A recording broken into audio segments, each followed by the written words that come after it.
Y en lo que lleva de gobierno, Milei duplicó la indigencia y al mismo tiempo cortó la entrega de alimentos a esos indigentes, cortó los medicamentos a enfermos graves, persigue a periodistas y ahora tiene presos políticos. Los presos políticos fueron maltratados en la cárcel, golpeados a trompadas, pateados en el piso, desnudados, humillados en revisiones supuestamente médicas. Stornelli insiste en que son terroristas y pide volver a encarcelar a 14 de los 17 liberados. Políticos. De esos 30, no hay una sola prueba, no hay un solo video que los incrimine por actos de violencia. Pero el gobierno, Stornelli, y el grupo de tareas mediático los trata de terroristas. ¿Por qué los califican así? ¿Te lo preguntaste? ¿Por qué los califican de terroristas? ¿Será la excusa para instalar una dictadura como lo fue en 1976? Milei es amigo de Trump, es amigo de Bolsonaro. Ambos intentaron golpe de Estado. Es admirador de Trump y de Bolsonaro. Ambos intentaron golpes de Estado. La excusa para matar, para desaparecer, para cerrar el Congreso, intervenir provincias díscolas y sindicatos, puede ser. Por ejemplo, decir antes que en el país hay terroristas. ¿Quiere eso Milei? En este momento de temor, vale la pena detenerse a pensar si tiene el poder para avanzar en ese camino o están tan cebados que no reconocen las limitaciones de su poder. Bajo la mirada atenta del Papa Francisco, que estuvo más de 3 horas con Axel Kicillof en 2 reuniones en un solo día, bajo su mirada atenta, hay una posición de defensa de la democracia bien activa de parte de una franja importante de la Iglesia argentina, cosa que no hizo en otros momentos de la historia cuando los necesitamos, pero ahora sí la Iglesia está. Ayer pidieron la libertad de los presos políticos, por citar algunos, Guado de Pedro, Leandro Santoro, pero también Malena Galmarini, también Emiliano Jacobiti. Milei recibe críticas por los presos políticos de periodistas del campo popular, pero también de Tenenbaum, de Mario O'Donnell o de Longobardi. Anoche, Jonathan Viale, enceguecido de odio, decía que estaba bien presa María de la Paz Cerruti porque, según él, escupió a la policía. Un compañero que estaba sentado al lado le dijo, bueno, pero escupir no está contemplado en el Código Penal. No se quedaron callados los compañeros. Feynman se preguntó por qué no aparecían detenidos los que quemaron autos. ¿Dónde están?, preguntaba. Novarecio pidió pruebas antes de excarcelar. A ver, los mismos periodistas que fueron funcionales, algunos fueran parte y otros fueron funcionales, a la persecución de kirchneristas en el pasado, no se prenden porque saben que los incluye, que Milei está contra la casta y los considera casta ellos también. Por eso se meten, por eso están contra Milei. El campo tampoco le tiene miedo a Milei y directamente dejó de liquidar. Milei fue a pedir plata al fondo y le pidieron tarifazos, sacar el impuesto país, levantar el cepo y terminar con el blend. Es decir, le pidieron devaluar. A ver, Milei se autopercibe poderoso y se quiere llevar puesto a todos, pero da la impresión de que no tiene con qué, de que no es tan poderoso. ¿Tiene poder para devaluar otra vez, como le pide el fondo Milei? ¿Lo tiene? Milei está agarrado del hilo de su popularidad. Si se calma, él lo aguanta, porque hay intereses poderosos que lo sostienen, además. Pero si quiere ir por todo, no le va a ser tan fácil. Nadie puede pelearse con todos todo el tiempo. Milei nos quiere asustar. Y yo digo, hay que ser cuidadosos, pero saber que si lo enfrenta, no podrá con todos. Por eso lo llamo que hoy a las 16:30 vayan todos a la plaza, porque esto no es una cuestión de destino, de qué va a pasar, si él va a ganar o no va a ganar en su búsqueda del poder total. Protestar no es un delito, es un derecho. en la Plaza de las Madres, vamos a estar todos juntos hoy a las 4:30 de la tarde. ¿Nos quiere asustar? No temamos, no temamos. Los vamos a vencer otra vez, como tantas veces en la historia argentina. Buenos días, compañeros, compañeras, ¿cómo están? Buen día, Roberto, ¿cómo estás? ¿Cómo estás? Una cosa que me reincorporó hoy, ayer los escuché con mucha atención, Fratacho y cuchara en mano, se la estaba sosteniendo a alguien. Chicos, 35 años de periodista, no trabajaron nunca esta mano, pero le estaba sosteniendo el Fratacho a alguien y los escuchaba con atención. ¿Qué pasa? Bueno, el rey del Fratacho. Dos cosas. Primero, solidaridad personal con vos, Roberto, por la reapertura de la causa. Sé que es un tema de ayer, pero no quería dejar de decirlo. Y por supuesto, alarma encendida en todo el colectivo del Destape, porque entiendo lo mismo que ustedes, sí, claro. Es una agresión directa al medio, la reapertura de la causa en tu contra, y después al colectivo periodístico en general. Yo no sé si están al tanto del último reposteo de Milei, y ya engancho con algo de actualidad. No, ¿qué hizo? Milei hoy reposteó a una denuncia que hizo un periodista en España contra el gobierno de Pedro Sánchez. En realidad el periodista es el vocero de un personaje, es un youtuber que sacó 800.000 votos y 3 escaños en la última elección. Es un youtuber que imita a Milei, es un copycat de Milei. Y sacó 800.000 votos. Y el tipo ahora va por la elección general. Tiene como vocero, como jefe de prensa, a una persona, a un, llamémoslo comunicador, que se dedica a difundir noticias falsas. Bueno, lo que estamos viendo en pantalla es justamente Milei solidarizándose con este personaje, que es un distribuidor de noticias falsas, que es vocero de un personaje de YouTube que lo imita a Milei y que se hizo famoso difundiendo durante la pandemia noticias falsas a través de Telegram. Bueno, Milei se solidariza con este personaje, pero tira un tirito para acá. Si leen con atención, dice: mi solidaridad con el periodista español tal, Vito Aquiles, quien está siendo perseguido por el gobierno de Pedro Sánchez luego de reportar que uno de sus ministros utilizó un auto oficial para un recital de Telesur. La noticia es falsa, ¿eh? La noticia es falsa. Si un funcionario de nuestro gobierno quisiera meter preso a un periodista, acá es donde hay que prestar atención, porque la alusión es para la Argentina, no para España. Si un funcionario de nuestro gobierno quisiera meter preso a un periodista por dar una noticia, toda la progresía local, desde Tenenbaum y Longobardi hasta Novarecio y La Nata, estaría llorando dictadura. Pero no, como es un gobierno zurdo, se hacen los distraídos. Al final son todos cómplices del socialismo autoritario. Bueno, la última parte es el biribiri, que ya le conocemos a Milei. ¿En qué planeta Tenenbaum es, cómo dijo? No, bueno, zurdo, no sé. Convengamos que desde donde si te paras en el polo norte, todo el planeta queda al sur, claro, ¿no? Es verdad. Desde donde está parado Milei, todo es izquierda. Qué curioso los nombres que elige, ¿no? Tenenbaum, Longobardi, Novarecio y La Nata. Claro. Y acá lo interesante es cómo Milei construye su narrativa del mismo modo que lo hizo durante la campaña, después de lo que podríamos calificar como su mejor semana, desde el punto de vista político. Sí. ¿No? Con ese envión busca fortalecer la narrativa que lo llevó al gobierno, busca acumular, políticamente acumular desde esa confrontación con el resto del mundo. Sí. Insisto, es una táctica, pero es una táctica muy peligrosa, porque hay gente que después se toma en serio estas palabras y actúa. Fiscales, jueces que meten presa a personas inocentes y las mandan a un penal federal. Es decir, el problema es Milei y la sobreactuación de todos los que quieren quedar bien con Milei. Eso quería observar, que Milei es el presidente. Entonces, como presidente tiene mucho poder. Aunque ni siquiera use la lapicera, tiene mucho poder. Hemos dicho muchas veces acá que Milei se desentiende de la gestión. Y eso tiene distintos efectos. Vos te podés desentender de la gestión de la seguridad social, por ejemplo, y pasa lo que pasó, que hay comida pudriéndose en galpones que todavía no se reparte. Ahora, cuando vos te entendés de la gestión de seguridad y le dejás la manija a Patricia Bullrich, bueno, pasan estas cosas. Porque esto tiene... No es por exculpar a Milei, que es responsable de todo, porque es el presidente y es el que debería ordenar políticamente y marcar políticamente la línea de su gobierno.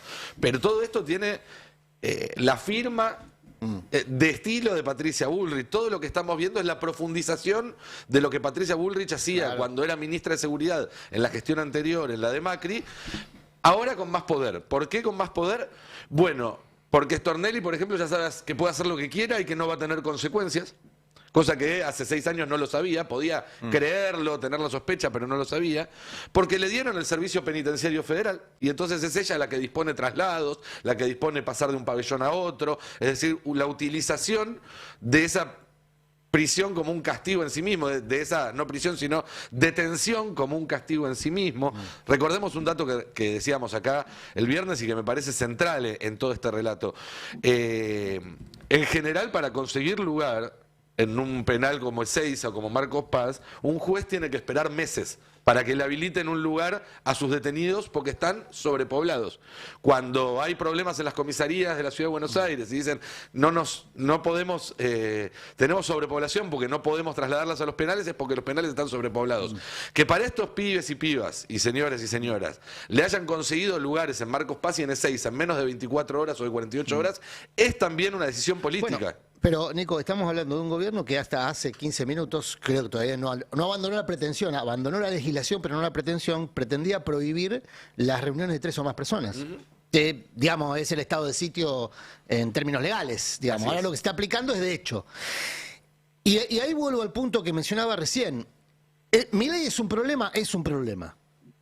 Seguramente después con Cande, Roberto, van a abordar la cuestión económica porque fue muy fuerte lo que pasó ayer con el Fondo Monetario, que desplegó, como suele ocurrir con este tipo de gobiernos, un programa económico, un programa de gestión. Ahora, Milei es un problema porque se somete a esa situación, ¿no? Caputo lo somete, si querés, pero no lo voy a mimetizar a Milei, en su afán de hacer los 8.000 millones de dólares la carterita para rajarse. Entonces Caputo somete a la Argentina a un nuevo ciclo de endeudamiento y fuga. Ahora, los que sobreactúan porque saben que tienen rédito cuando lo hacen con un gobierno de estas características. Vos mencionaste a Stornelli.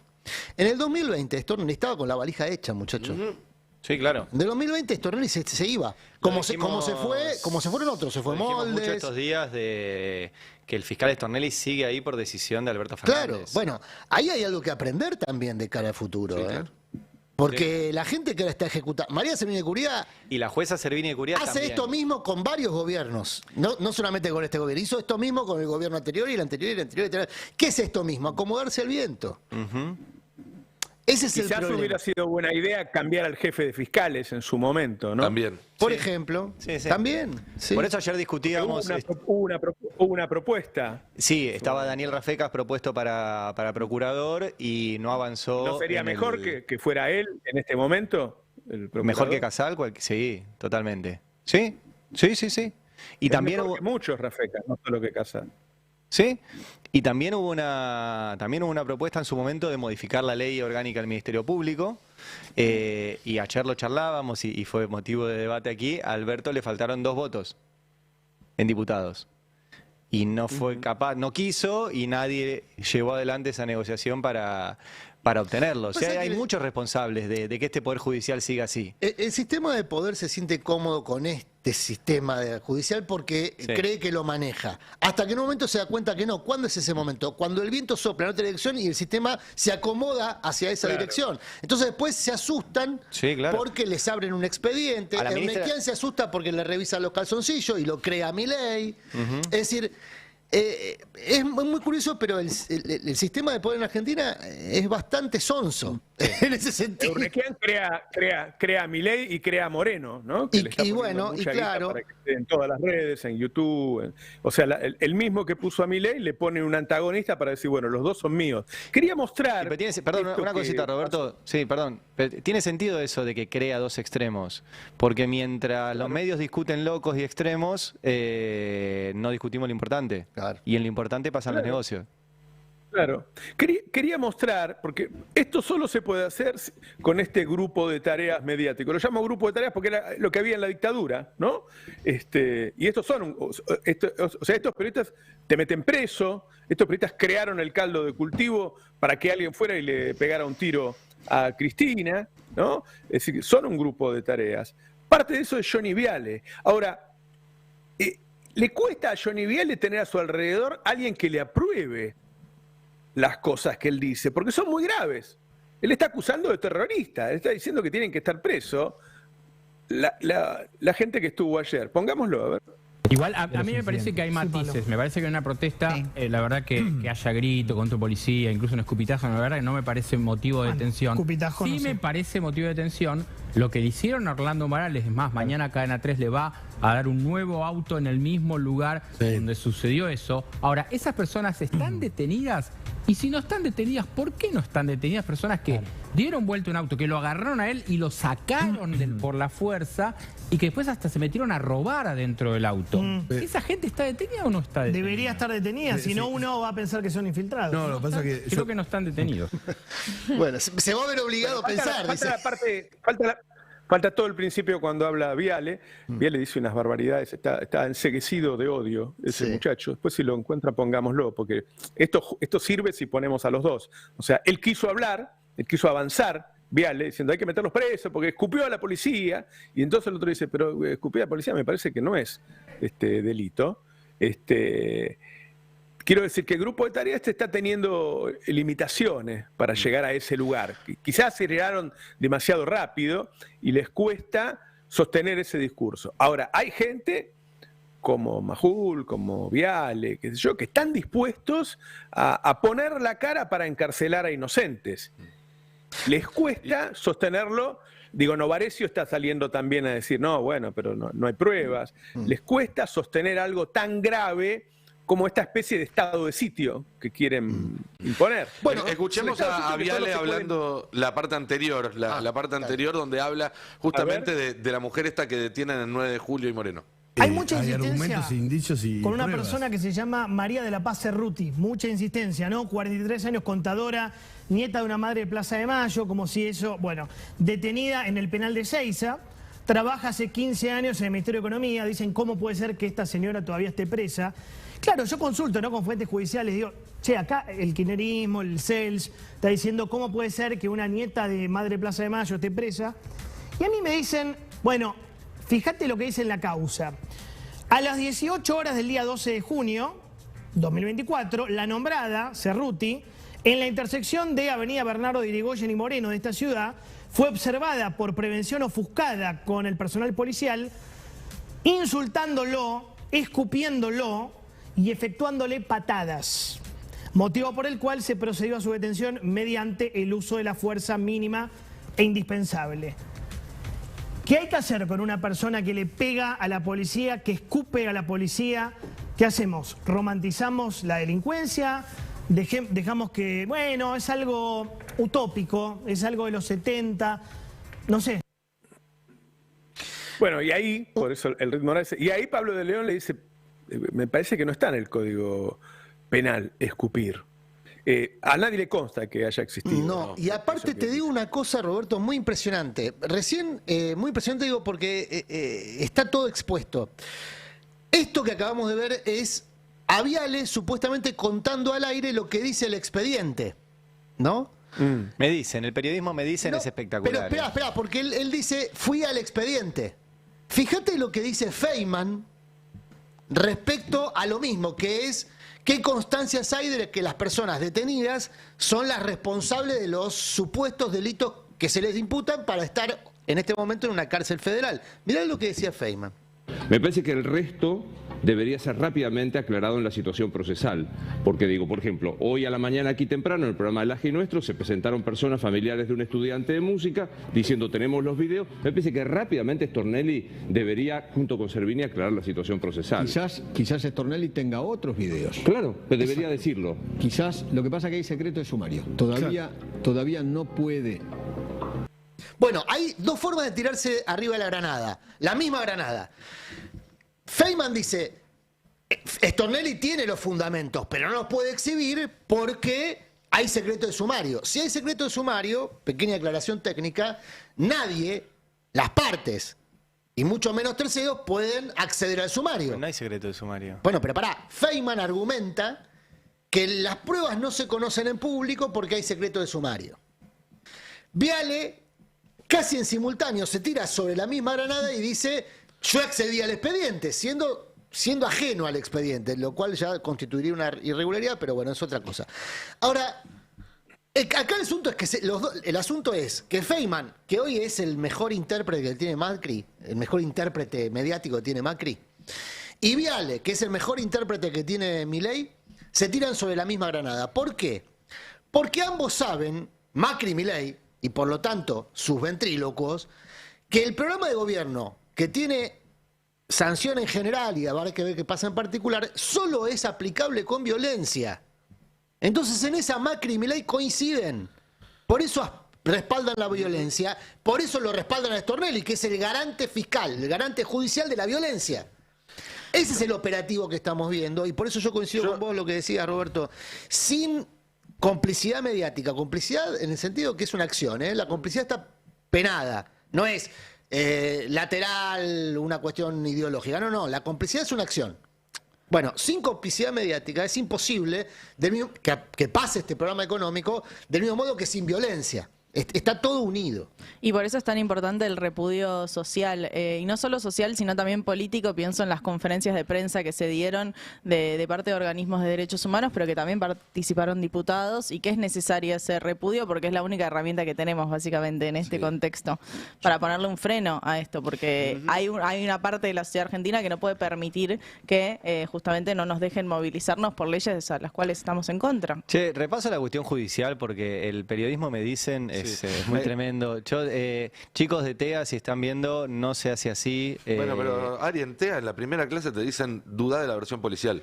¿No? Es una de las primeras lecciones que te dan cuando empezás a estudiar periodismo, dudá de la versión policial, que es exactamente lo contrario a lo que están haciendo los periodistas y el fiscal, que detiene exclusivamente por la versión policial sin ponerse a hacer su propia No, peor, existe versión policial, tal vez la escribió el fiscal pide detenciones por un tuit de una cuenta fake, que es la oficina del presidente, una nota de Clarín y una nota de La Nación. Esos son los fundamentos del fiscal, que ni siquiera delimita el objeto procesal. O sea, eso ya es muy técnico, pero estudiantes de Derecho saben.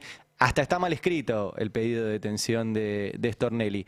Pero además, y reitero esto porque hoy es el primer día hábil, el domingo a la noche nos enteramos por La Nación de que el fiscal Stornelli pidió que vuelvan a detener a los que a los que la jueza Servini escarceló de forma absolutamente autoritaria, porque a algunos los dejó en cana y a otros los liberó sin ningún tipo de argumento diferenciado, porque fueron detenidos por lo mismo y acusados de lo mismo. Y no tienen nadie, ni los detenidos, ni los excarcelados, posibilidad de obstaculizar la investigación. Bueno, Stornelli insiste en meterlos en cana, pero no notificó, de hecho, me está confirmando en este momento otra vez más, no notifica a los abogados de esta situación. ¿Por qué? Porque como lo hace un domingo, el domingo no hay nadie en los tribunales. Ayer era feriado y teniendo 16 presos políticos en el juzgado de Servini de Cubría decidieron no trabajar. Entonces nadie subió al sistema la notificación de, che, los quiero volver a meter en cana. Y siendo las 10:30 de la mañana, o sea, ya con 3 horas y media de tribunales abiertos, siguen sin estar notificados los liberados. Todo esto sumado a que uno de los detenidos, ya liberado, el vendedor de empanadas, conocido así, Remigio Ocampo, contó que él vio como la jueza Servini se acercó a apurar a su defensor oficial. Hay detenidos que tienen abogados particulares y hay detenidos que tienen defensor oficial. La jueza fue a apurar a otra funcionaria pública porque quería sacar de esto. Contó también, y la verdad que no vi una repercusión acorde a la gravedad de lo que contó, que uno de los detenidos escuchó que Karina Milei llamó al juzgado de la jueza Servini para decir no liberen a nadie. Uno de los detenidos. Es interesante si vos comparás el trabajo que estamos haciendo nosotros con el que hace La Nación Más o TN, ellos hablan, dan los nombres de los detenidos y muestran autos incendiados. Claro. Es decir, muestran algo que no tiene nada que ver con los detenidos. Ni siquiera ellos dicen en algún momento que fueron los detenidos. Simplemente se lo muestran para que la gente, mientras los escucha hablar de los detenidos, ve esos autos incendiados. Nosotros lo que hemos hecho es mostrar a cada uno de los detenidos en qué circunstancias se los detuvo y no tenían nada que ver con eso. No tenían nada que ver con eso. Y de hecho, ahora, el tema es que la gente le cree igual, aunque no muestre nada. La gente, una parte de la gente, una parte de la gente. Ahora, a mí me parece relevante que haya periodistas que, aunque sea por por conveniencia personal, porque tienen miedo, qué sé yo, estén reaccionando y que antes no lo hacían. Digo, periodistas que no se tomaban el trabajo de leer el expediente de Cristina para ver que no había ninguna prueba contra ella, ahora sí salen a defender, porque ven que van contra ellos también. Porque Milei nos pone a todos en la misma bolsa. Bueno, nosotros nos mete un poquito más al fondo porque nos quiere meter peso. Pero, digo, los agrede, ¿no? Ayer fue muy María O'Donnell escribió un libro sobre la pauta. Por ejemplo, María O'Donnell escribió un libro sobre la pauta para denigrarnos a algunos. Nosotros, la productora nuestra era la número 63 en ese momento y ella nos dedica medio libro. Ahora a ella le gritan pautera ahora. Ese es el tema de Milei. Milei se pelea con todos al mismo tiempo. ¿Puede con eso? ¿Puede con todos? Me parece que no. Me parece que no. Ahora, depende cuántos somos en la plaza, depende si la CGT va unida, depende de la actitud de cada uno de los gobernadores. Obviamente que el destino no está escrito. Ahora, en principio uno no ve un gobierno poderoso para avanzar, como por ahí tenía un Bolsonaro y un Trump, que igual no lo lograron, ¿no? No, te quería comentar, volviendo al tema de los aprietes y demás, ayer fue muy impresionante lo que pasó en América 24, un canal que en otro momento de hecho, fue uno de los canales donde Milei se hizo conocido. El Grupo América, tanto el canal de Aire América como el canal de Cable A24, fue una de las herramientas que tuvo Milei para llegar a la política y de ahí a la presidencia de la Nación. Y ayer vimos a uno de los periodistas más importantes de ese canal, Facundo Pastor, denunciando en vivo cómo le estaban llegando amenazas mientras comentaba justamente la situación de los detenidos el miércoles en el Congreso. Es el tape 50, podemos compartirlo por si alguno no lo vio. Va a la justicia, ¿sí? Te lo digo cortito, porque todo esto que estás haciendo, ¿sí? Se puede constituir una amenaza anónima, ¿sí? Y no muestro el teléfono al aire para no comprometerte. ¿Pero qué está pasando, ¿Vale? Facu? ¿Te están amenazando en vivo? En este momento. ¿Qué están diciendo? Pelotudeces. No, nos solidarizamos con vos, porque la verdad que no está bueno este clima. Pero contémoslo. ¿Sí? Míralo, acá. Acá. No doy el teléfono al aire porque directamente se lo voy a pasar al abogado para que haga una causa judicial. No, déjalo, ya está. No, pero Facu, sigamos informando. Es grave que estás trabajando y te están amenazando. Pero obviamente es lógico. Es grave, pero también es lógico. No, bueno, yo no quiero trabajar en ese clima donde a mi compañero lo están amenazando mientras estoy trabajando, la verdad. Se presenta como un periodista y abogado. Decime quién sos. Salí al aire si querés. ¿Pero qué dice? Si sos colega, si sos de un medio. Salí al aire. Hablá con nosotros y sumate acá. Lo vemos a Pastor recibiendo amenazas anónimas cuando está al aire. No es el único caso. Yo conozco por lo menos 2 casos más de situaciones parecidas. Pastor lo que hizo fue mostrarlo en el momento, exhibirlo en cámara. Pero se está volviendo también un modus operandi, como se está volviendo un modus operandi las denuncias penales contra periodistas, como se está volviendo un modus operandi tratar de asustar a la población con detenciones, con patrullas. Para mí no es nada menor el gesto del miércoles por la noche de las patrullas de la Prefectura Naval Argentina recorriendo toda la ciudad, pasando por los lugares donde se estaban armando cacerolazos. Porque ahí lo que te están diciendo es, mirá que esta vez te metimos preso si ibas al Congreso, pero la próxima te podemos meter preso aunque estés en la vereda de tu casa. Ese es el mensaje que está tratando de dar el gobierno. Funcionario, fíjate en el tape 23 que habla de sedición, rebelión, a ver. 17, pero se siguen identificando imágenes tanto de las personas que fueron detenidas e imputadas para ver cuáles son la cantidad de hechos que han cometido, como también se busca identificar a otras que no han sido detenidas, a ver qué es lo que podemos encontrar sobre hubo hechos muy violentos, hubo hechos de todo tipo. Fue una verdadera rebelión, fue una sedición contra los poderes constituidos.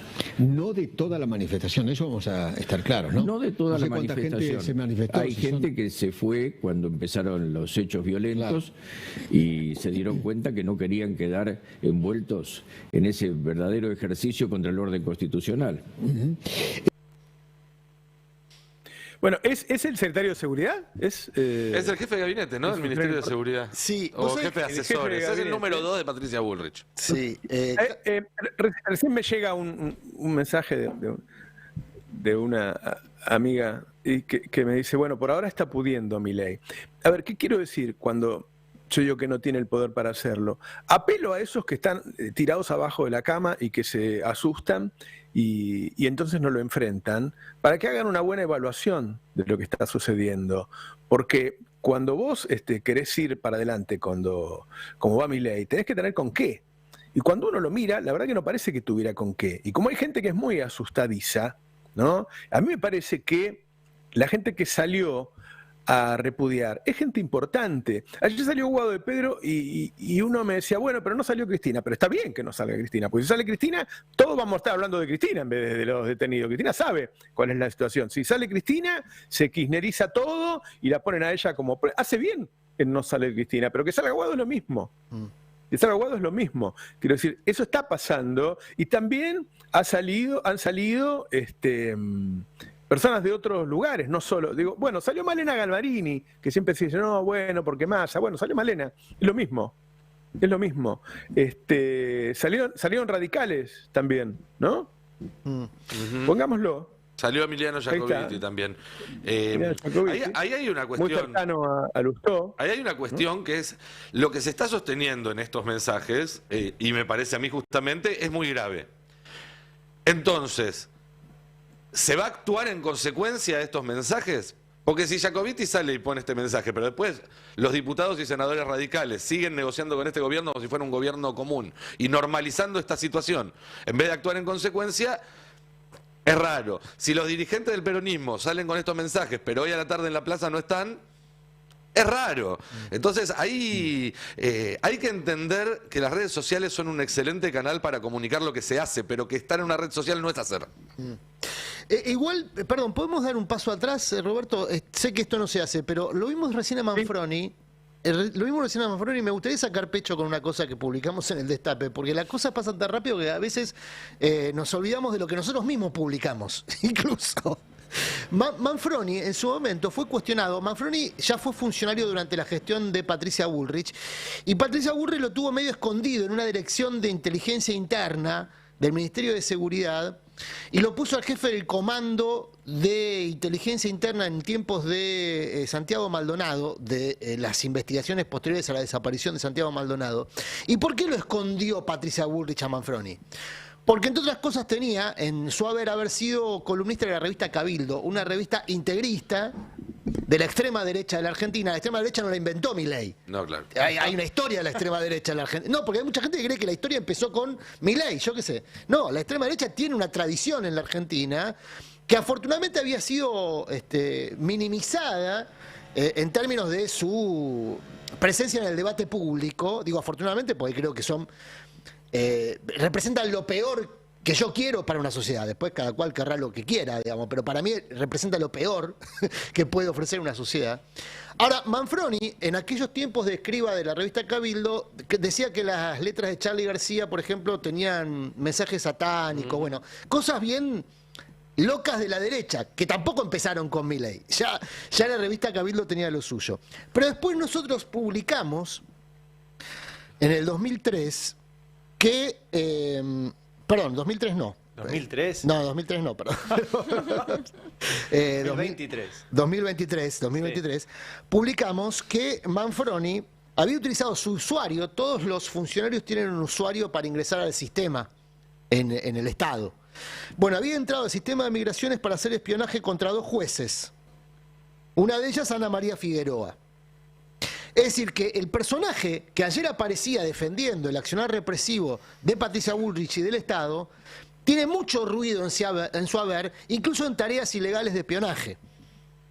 Claro, como se los dejó impunes, y este es el asunto, como se los dejó impunes, vuelven a hacer lo mismo. No, lo mismo corre para Sturzenegger, lo mismo corre para exactamente. Caputo. Ahí sí yo me hago una autocrítica como parte de la sociedad argentina. Hemos dejado impunes a mucha gente en la Argentina. Sí, claro. Entonces siempre vuelven por sus fueros.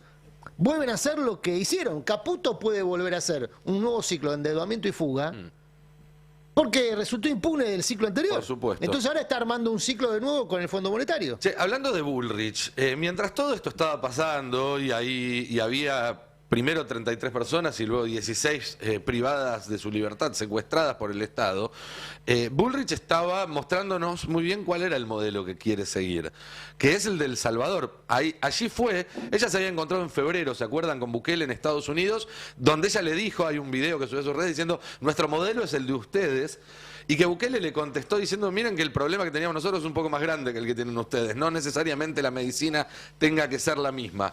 Bueno, Bullrich estuvo en estos días en El Salvador, viajó el fin de semana a El Salvador y subió este video que quiero que veamos antes de repasar un par de datos interesantes sobre El Salvador.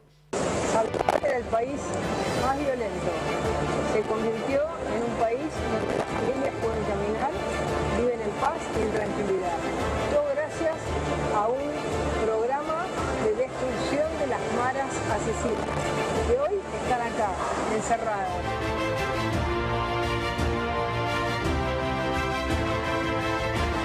Bueno, ahí vemos entonces el video propagandístico de Bullrich, donde ella da un dato cierto, que Salvador era el país más violento del continente, de hecho llegó a ser el violento del mundo, era más violento que Irak, que Afganistán en cantidad de muertes, y donde Bukele logró, aplicando una serie de políticas a partir de un régimen de excepción, que permitieron bajarlo.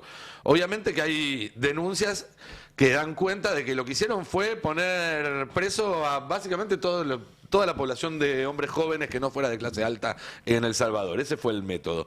Pero además, la semana pasada salió un reporte de una ONG salvadoreña que se llama Socorro Jurídico Humanitario, que indica que en 26 meses de régimen de excepción se constataron la muerte de al menos 301 personas dentro de centros penales en El Salvador. 300 personas en 2 años son las que se constataron, porque en realidad las denuncias son bastante más, son cerca de 500.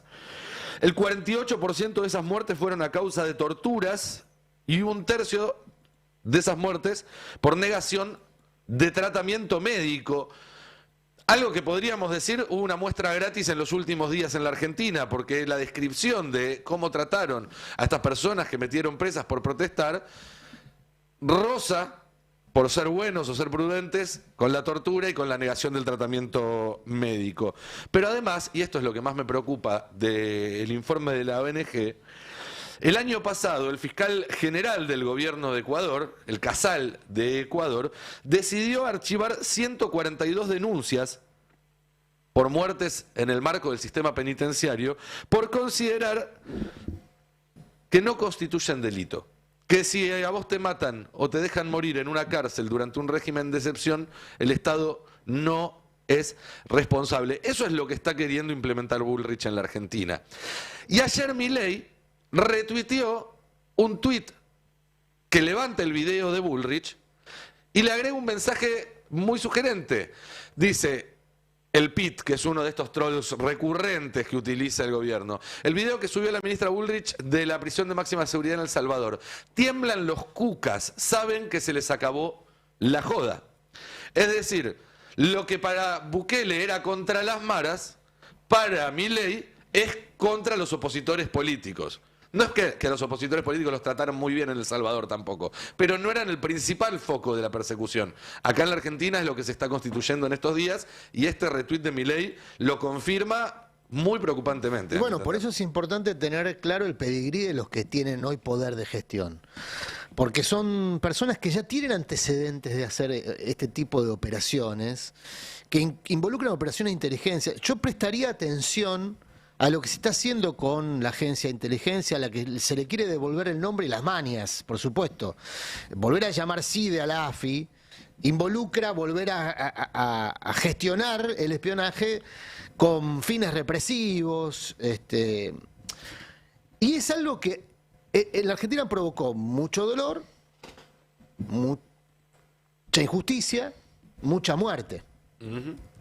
Es decir, que los mismos personajes que ahora se creen en el derecho de la venganza, porque vienen también con ese criterio, el criterio de la venganza, se consideran que han sido perseguidos por políticas de derechos humanos, de memoria, verdad y justicia, ¿no? Los tipos como los Manfroni, para usar su apellido como genérico, ¿no? Los Manfroni, creen que ahora tienen derecho a la venganza.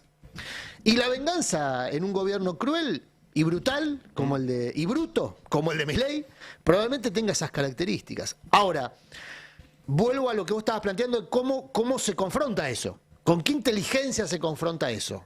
¿Con qué inteligencia política se confronta a la inteligencia brutal de los espías, de la fuerza de seguridad?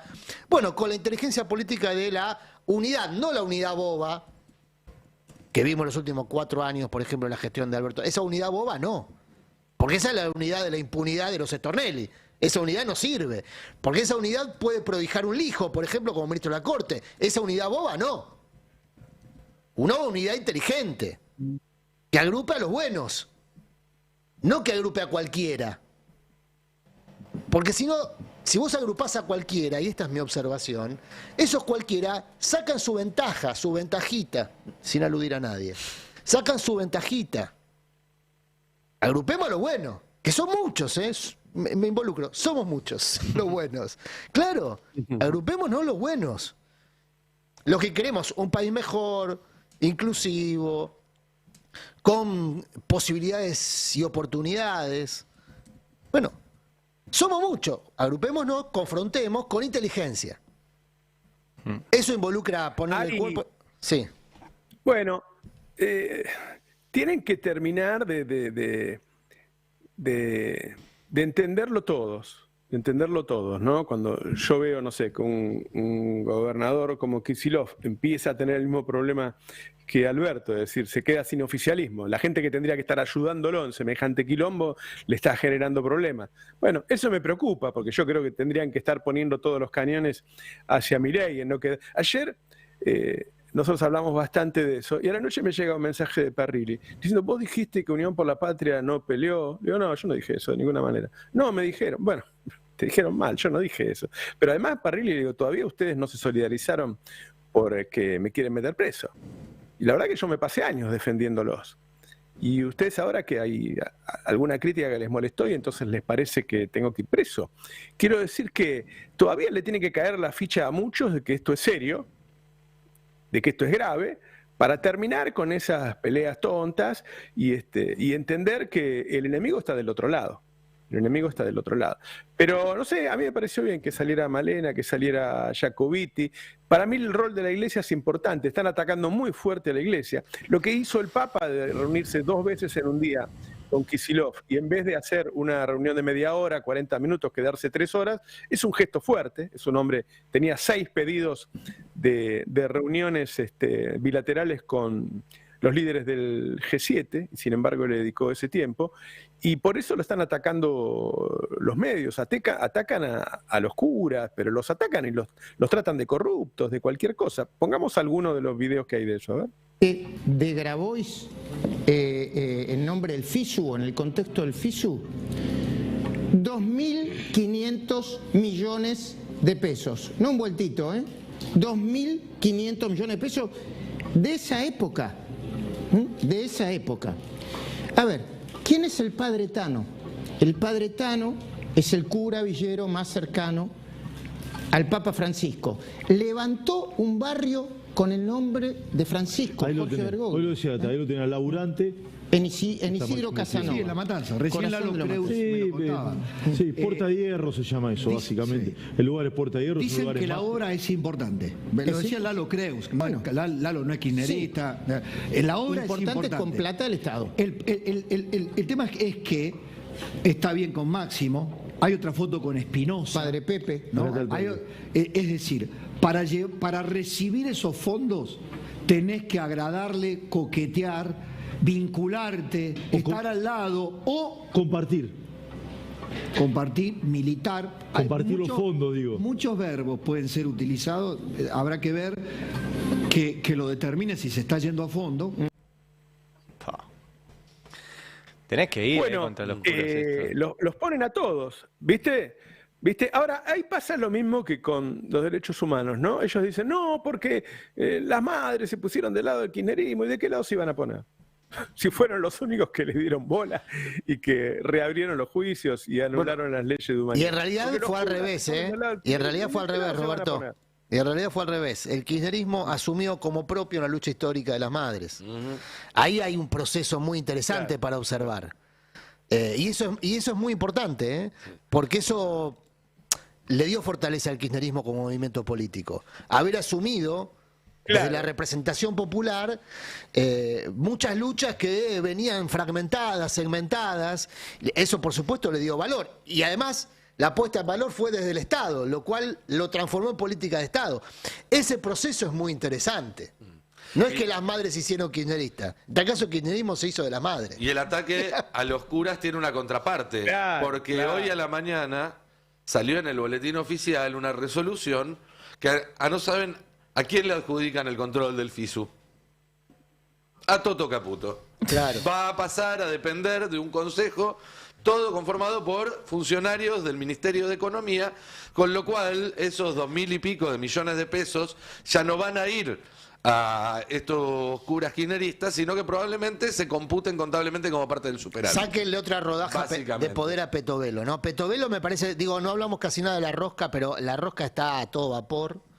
Petovelo está cada vez más recortada en sus funciones. Ahora directamente. ¿Habrá ido hoy a la reunión de gabinete? Porque hace como 2 semanas que bueno, ahora ya directamente la mencionan como futura dueña de una secretaría dedicada a la reforma educativa integral, un biribiri. Un plan de alfabetización. Un plan de alfabetización, un biribiri extraordinario, para mantenerla cerca de Milei en términos de gabinete, pero sobre todo porque la intención es que Milei no pierda su muleta anímica, emocional. Pero la verdad es que cada vez aparece más recortada. Todo es obra de Karina Milei, que por el contrario se expande y se expande. Pero darle el FISU a Caputo, que no, lo único que puede hacer Caputo con eso es un título de deuda. O sea, bueno, no va a poder resolver la necesidad de por eso me infraestructura interesa en los barrios. escucharlos a ustedes, Cande, Roberto, la evaluación que hacen del informe de ayer del fondo. A mí me parece que es el tema del día junto a la marcha que se va a hacer en un ratito, ¿no? Ahí hay un tema, y le doy el título y se lo dejo a Candelaria, que es que el gobierno ya sabe que no va a tener la liquidación del campo. Hay un goteo mínimo, no tiene más dólares, entonces tiene que ir a pedirle más plata al fondo. Y ahí es cuando el fondo te pone más condiciones. Una cosa es renegociar lo que ya está y otra cosa es ir a pedir más plata. Y la verdad que las cosas que le pide, todas tienen que ver con una nueva devaluación. Cuando vos decís abrir el cepo, terminar con el blend, que es que bueno, que el campo liquide todo con el Banco Central y no dejar una parte en el mercado. Todo eso lleva a un dólar más caro. Es decir, el gobierno mire para el campo o mire para el fondo, que son los dos lugares en donde le puede llegar dólares, todos le piden una devaluación. Y una devaluación es una nueva suba de precios. Pero te lo dejo a vos, Candelaria.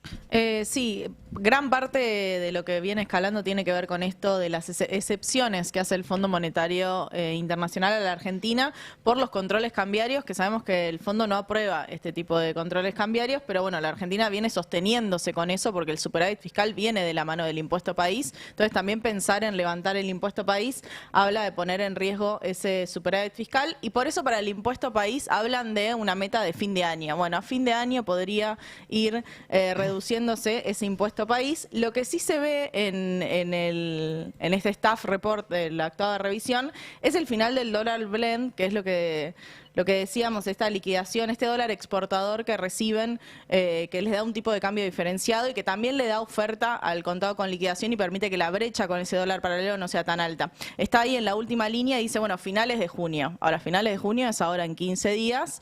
El sector agroexportador lo que dice es, che, si en 15 días me vas a sacar este tipo de cambio diferenciado, es porque vas a hacer una devaluación o yo voy a tener un dólar menor. Si vos de acá a fin de año pretendés ir bajando el impuesto país y pretendés ir liberando controles cambiarios, ¿por qué yo te liquidaría hoy si te puedo liquidar en unos meses a un tipo de cambio mejor o en unos días, ¿no? Porque si este reporte dice finales de mes, sería en 2 semanas.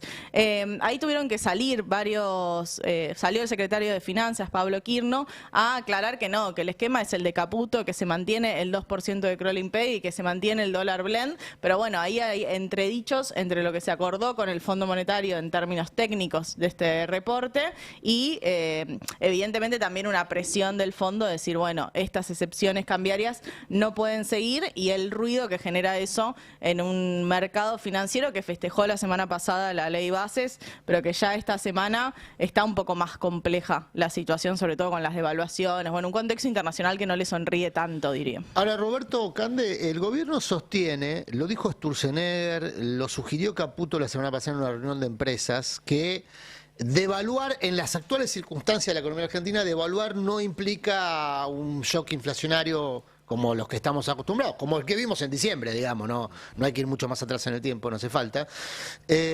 Ahora, no hay, insisto, no hay evidencia histórica. Esa es una mala devaluación, Esa es una mala devaluación, porque claramente ellos han tenido una inflación de costos en estos tiempos, empujada por el dólar, que empieza a frenar cuando ellos retienen el dólar.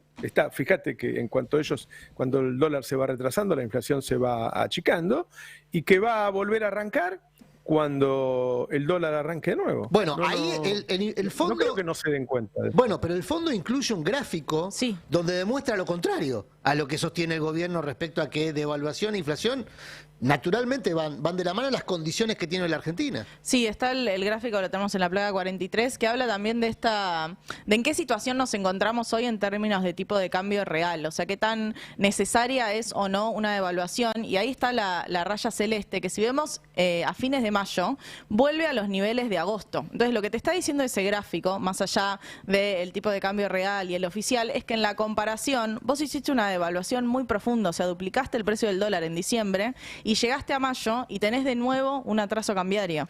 No pudiste resolver los problemas que tenías. Para hacerlo sencillo, este es el gráfico que demuestra que si se devalúa va a haber un shock inflacionario por el lado del retraso del tipo de cambio. Este es el gráfico que muestra el atraso cambiario en términos reales, o sea, en términos de cómo fue corriendo los precios y cómo fue corriendo el tipo de cambio. Después la discusión sobre si eso deriva en un aumento de precios o no, la tuvimos muchas veces en la historia económica argentina y siempre deriva. De hecho, uno cuando ve el aumento de los precios en las últimas semanas, tenían que ver con los movimientos que hubo en los dólares paralelos, o sea, ni siquiera en el oficial. Hay algo que por más que la recesión de la Argentina sea muy profunda, bueno, hay una inercia inflacionaria que hace que los comerciantes, los productores, no estén dispuestos a vender a un precio menor. Claro. Ahora, el riesgo, Roberto, es que el gobierno se tiente a profundizar la recesión si es que tiene que devaluar. Sí, a ver, es muy fácil, vos podés mirar a Massa cómo iba bajando la inflación hasta que el FMI lo obliga a devaluar, devalúa mucho menos que Milei y pasa precios, ahí es cuando Massa se le va del 6-7 al 12%, cuando lo ves ahora sucede de inmediato, ellos devalúan y te clavan un 25% de inflación en diciembre, un 20% en enero y así siguió, digo, no hay duda sobre eso. Hay un momento en que si vos tenés mucha recesión, el público no convalida precios, bueno, pero antes de eso el público empieza a elegir, dice, bueno, ¿qué priorizo? Bueno, priorizo comer, priorizo medicamentos y alguna otra cosa más. Y dejo de gastar todo el resto. Bueno, una economía no funciona así. A ver, ¿por qué el fin de semana cayó el turismo un 65%? 65% menos de gente en este fin de semana largo. Porque la gente come, compra remedio, manda a los chicos al colegio y nada más. No va al cine, no va al teatro, no va a comer afuera, no va de vacaciones, no cambia el auto. Se le rompe el televisor y no lo puede arreglar. Eso es la estabilización por inanición. Vos estabilizás precios porque matás la economía. Matar la economía en una economía como la Argentina, donde el 70% de la economía se explica por consumo interno, todavía, más allá de que ahora está ralentizado, el 70% de la economía se explica por consumo interno, es matar empleo. O sea, vos matás la economía, matás empleo. Porque el empleo abastece el consumo interno. Entonces, el escenario que está planteando el fondo, la hoja de ruta que plantea el fondo, es una hoja de ruta que con este gobierno invariablemente profundiza el plan de estabilización por inanición. Y de hecho está, pero está en el reporte del fondo que tenía una estimación de 2,8 en la caída para este año y la profundizó a 3,5. Claro. O sea, ellos mismos saben que la caída va a ser mayor, que va a tardar más en recuperarse la economía. En noviembre el fondo decía que iba a crecer la economía argentina. Sí. Teníamos en noviembre la estimación del Fondo Monetario Internacional para la economía de 2024 en noviembre de 2023 era un crecimiento de más de 2 puntos. Y ahora es una contracción de 3,5 puntos. Es decir, estamos hablando de que las políticas económicas de Milei redujeron el tamaño de la economía, o la idea que tiene el FMI sobre el tamaño de la economía argentina, pero casi es mucho 6 más. puntos. Es mucho más que eso, porque cuando vos limpiás ese número de campo e hidrocarburos, la caída te da 8, 9. Sí, claro. ¿Sí? Y hay otro número que hay que mirar bien, porque yo veo que todos usan CAME ahora para comparar. CAME cuenta unidades. Entonces te dice, bueno, hay un 7% menos de venta de unidades que el año pasado. Pero cuando yo hablo con mayoristas o cadenas de supermercados, me hablan de una caída de 20-25 en la facturación. ¿Por qué esa diferencia? Porque la gente va reemplazando y come cosas de peor calidad, que por ahí te dan calorías o te llenan, pero no son nutritivas. Entonces, la cantidad de unidades baja menos, porque hay una parte de la población que come igual. Lo que pasa es que come mierda. Entonces, cuando vos vas a ver la baja real del consumo, es más del 20%. Y está en línea con la baja del impuesto al cheque, con la baja de la recaudación de IVA, DGI. Digo, esa es la baja real, una baja del 20%. Una baja del 20%, ¿se va a sostener socialmente? De eso duda, ¿no? Candelaria lo habla en el FMI de eso, el problema social. Habla del problema social. Siempre hay que tener en cuenta cuáles son las metas vinculantes del Fondo Monetario. El Fondo Monetario, mientras vos mantengas el superávit fiscal y del resto de las metas te los van modificando, ¿no? Porque va cambiando la acumulación de reservas, va cambiando qué tanto puede ser superávit fiscal y qué tanto tiene que ser equilibrio total. Todo lo va acomodando en un sendero que es muy claro, que es para Argentina y que es para todos los países, que es, bueno, reducir lo más posible el tamaño del Estado y llegar a ese superávit fiscal para pagarme a mí, al fin y al cabo. Mirá cómo volvimos en lupa al comienzo de la charla. Este plan, entonces, solo es aplicable con violencia. Fíjate lo que estamos describiendo: desempleo, caída del consumo. Pero eso depende de lo que hagamos. Eso depende de lo que hagamos los agredidos. Tengo información de la causa, ¿no? Sí, si quieren para el cierre, no como les dicen a los de La Nación Más, sino tengo acá ¿Agarraste efectivamente sí, perdón, la fuente primaria? Porque estaba leyendo. Con evidencia no vale. Efectivamente, Stornelli ya empezó a comunicarle a los liberados por qué los quiere detener de vuelta. Estoy realmente impresionado porque efectivamente Stornelli les quiere aplicar la ley antiterrorista. La ley antiterrorista es el artículo 41 quinquines del Código Penal, que lo que hace es que si encuadra en algo que se considere terrorista, se incrementa la pena en el doble del mínimo y el máximo, o sea, la pena pasa a ser el doble. Stornelli los acusa de un montón de delitos, de lesiones, de daños, de incendio, delitos contra la seguridad pública, etcétera, pero hay uno que es el que tiene la pena más alta, que es delito contra los poderes públicos y el orden constitucional. Ese es el artículo 226 del Código Penal. Tiene de 5 a 15 años. O sea que si se junta el 226 con el 41, que es la ley antiterrorista, es de 10 a 30 años. O sea que Stornelli está acusando gente previendo que la puede meter hasta 30 años en cana. Insiste en mantenerlos presos. Otro dato que surge acá, que yo no lo tenía por lo pronto, es que los responsables del peritaje de los videos va a ser la Policía Federal. Uf. O sea, Patricia Bullrich es la que va a mirar los videos y decir qué videos entran a la causa y qué videos no entran a la causa. Por ende va a tener la posibilidad de proteger a los infiltrados. E incluso, no contento con todo esto, Stornelli pide que incluso si los liberan les pongan una caución más alta. O sea que encima si te liberan tengas que tener más plata de la que tenés. O sea, estoy realmente anonadado, pues estoy viendo esto y repito, o sea, a toda la cantidad de delitos que Stornelli les inventa, les dice que además les mete el posible agravante de la ley antiterrorista que duplica las penas de esos delitos e insiste con meter en cana a los que ya fueron liberados. Es que yo te escucho, Ari, te escuchaba vos ayer, Roberto, y hoy, y tengo una duda como editor, que la hago en público, digamos, porque el gobierno lo que busca imponer con todo esto es el terror. Yo soy papá tengo un hijo de 23 años, marcha, se manifiesta desde que es adolescente, estuvo en la manifestación el otro día, probablemente esté hoy también en la manifestación, pero a mí naturalmente no siento lo mismo hoy que en las manifestaciones de hace 2, 3, 4, bueno, prepandemia. Siento otra cosa, siento temor. por lo que le pueda pasar. Porque escucho los testimonios de los familiares de las personas que están presas, porque escucho lo que dice Ari y le van a aplicar un código severísimo. Entonces, mi duda es si nosotros en algún punto, no por acción, sino por afán informativo, no colaboramos con ese plan de terror. Y ahí pienso en el antídoto, en cómo hacer para informar sin desalentar una posición de resistencia que naturalmente es la que hay que tener frente a tantas agresiones, ¿no? Bueno, hay que advertir cómo ir a las marchas, por ejemplo. En tal caso, y ahí es donde vuelvo a lo que vos decías recién, Roberto, la importancia de la conducción estratégica. Olvídate del liderazgo político, que eso ya lo hemos hablado muchas veces. En este caso estamos hablando de una conducción estratégica. Alguien que te diga, mirá, hay que manifestarse así, asá. Van a ir las columnas de la CGT, la CGT tiene un sistema de protección muy efectivo, vas a estar protegido dentro de esa manifestación, eso es conducción estratégica. Todo lo que faltó en la marcha donde estas personas fueron presas. Sí. Ahora, ¿alguien está en condiciones de garantizar que las organizaciones políticas se van a comprometer con esa resistencia hoy? Bueno, hay una discusión en el seno de la CGT, ¿no? Por un lado, entre Moyano y el resto, porque Moyano fue y el resto no fue, y ahí hay una discusión que no sé cómo se va a arreglar, porque ellos son importantísimos. Digo, si el otro día hubiera ido toda la CGT y las grandes organizaciones, Bullrich se tiene que quedar tranquila, no puede hacer nada, como ya sucedió en otros casos.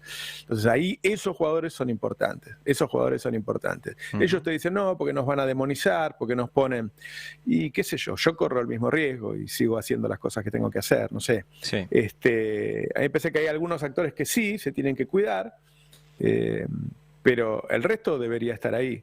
Me parece que hoy a las 4:30 es muy importante que haya mucha gente. Este es un país en donde dimos vuelta al 2x1, ¿no? Iban a liberar a los genocidas, fuimos a la plaza y no liberaron a los genocidas. O sea, los muchachos saben contar cuántas personas hay.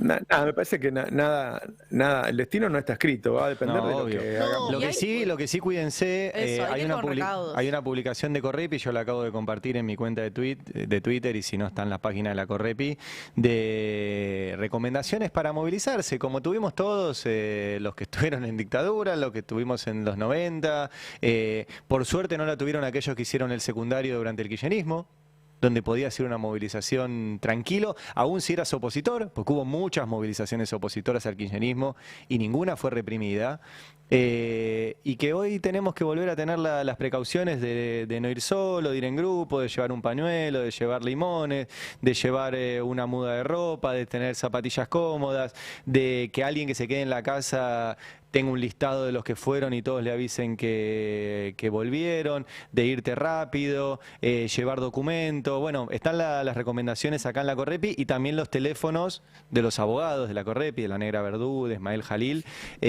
para que se comuniquen. O sea, lamentablemente tenemos que volver a compartir estas cosas. Lo que no significa no ir, o sea, yo voy a estar. O sea, yo voy a ir a las 4:30 de la tarde a la Plaza de Mayo, seguramente los que puedan irán, hay otros que quedarán haciendo el trabajo periodístico acá en la redacción, que también es una forma de ir, también es una forma de estar, y nos iremos ahí, nos cuidaremos entre todos, pero hay que ir. Hay que ir, Roberto. Cuando vos decís la discusión interna en la CGT, nosotros la mencionamos acá cuando arrancó. ¿Te acordás que dijimos, Pablo Moyano aprovechó la ausencia de sus compañeros de Triunviro que estaban en Ginebra, en la ciudad de Ginebra, por favor, que no se me entienda mal, estaba en la ciudad de Ginebra, en Suiza, y entonces Pablo Moyano aprovechó para hacer una convocatoria que no tenía el acuerdo del resto de los triunviros de la CGT y de los gordos, de los grandes gremios de la CGT. Algunos de los cuales movilizaron de todas formas por su cuenta. Esmata movilizó, Somu movilizó. La bancaria movilizó. Pero todos se quedaron a una distancia de 2-3 cuadras. Hubo un operativo policial para que esas columnas no lleguen a la Plaza Congreso. Y fueron muy respetuosos del operativo. Digamos, no chocar con eso. Y las fuerzas, las organizaciones sindicales fueron respetuosas del operativo policial. Digamos, pasaron las dos cosas. Está bien, yo no digo que si deciden pasar, pasan. Obviamente. Columnas que si deciden pasar, pasan. Por supuesto. Entonces, ahí hay un punto al que hay que mirar con mucha atención. Porque Yo creo que hoy va a haber mucha gente otra vez suelta, digamos que no va a formar parte de columnas de organizaciones políticas, sindicales, a las que las organizaciones tienen que cuidar. Pero si no ocurre y la sociedad de manera anómica plantea su propio escenario de resistencia ante las agresiones, el escenario que se replica es el del 2001, donde la sociedad salió de manera anómica a defender la suya. Cada cual la suya, literal. La clase media salía a defenderse del corralito, los desempleados, desocupados, los agredidos de los 90, bueno, a mostrar también su situación. Creo que hay que evitar esa situación, porque esa situación en general implica que el cuerpo, el físico, el daño físico lo sufren quienes van sueltos, no quienes van organizados. Entonces hay que recrear alguna lógica de unidad y organización transversal. Que es un poco lo que planteaban hace un ratito con el tema de los tweets, ¿no? Sí, yo adhiero completamente, pero también es cierto que cuando hay muchísima gente, como fue el 8M, por ejemplo, no pueden generar una represión como generaron el miércoles, que no había tanta gente. Es así, yo fui el miércoles y no había tanta gente. Cuando hay mucha gente esperan a que se empiece a desconcentrar y genera el quilombo en la posterioridad, digamos. No es un tema en sí mismo. De hecho, muchas de estas personas fueron detenidas a 15 cuadras del Congreso 1 hora después de la manifestación. Bueno, y ahí va la parte de... Y el 8M pasó muchas veces algo parecido, que al con final... Macri y las racias. Así es. Sí. Bueno, pero también hace para mí a la educación ciudadana y cívica, bueno, saber autocuidarse también. Obviamente que las organizaciones tienen que dar respuesta, pero uno va a una marcha y es un acto político y sale de la marcha y te tenés que ir a tu casa. No tenés que ir a tomarte una cerveza a 3 cuadras. Tenés que llevar una muda de ropa, no tenés que ponerte el pañuelo si no hay un contexto represivo, digo, no tenés que tratar de enfrentar a la policía ni sacarte la foto con la policía de fondo. Hay cosas que hay que ir aprendiendo porque el contexto cambió y es un gobierno que hace bandera de la represión. Sí, claro. Entonces también hay que entender que no es la marcha para ir a celebrar, si bien siempre para mí las marchas son espacios de encuentro y son importantes, si hay algo lindo en esa catarsis colectiva, bueno, hay que entender que el contexto es adverso. Muy bien. No, y vos fíjate que en el gobierno el nuevo es Milei, ¿no? Los caputos están implicados en el intento de asesinato a Cristina, y Bullrich también. Así que no es extraño. El problema fue la impunidad que los dejó ahí y les dio la posibilidad. Ellos cuando van a la televisión los entrevistan como si no tuvieran pasado. Bueno, si nosotros dejamos que esos mismos personajes vuelvan, bueno, van a hacer las mismas cosas. Bullrich se maneja como si dice, bueno, ahora aprendí y lo puedo hacer. Ahora, me parece que lo puede hacer en tanto y en cuanto haya poca gente. Solo puede cuando hay poca gente. Y ahí hay todos sabemos que hace falta organización para eso, ¿no?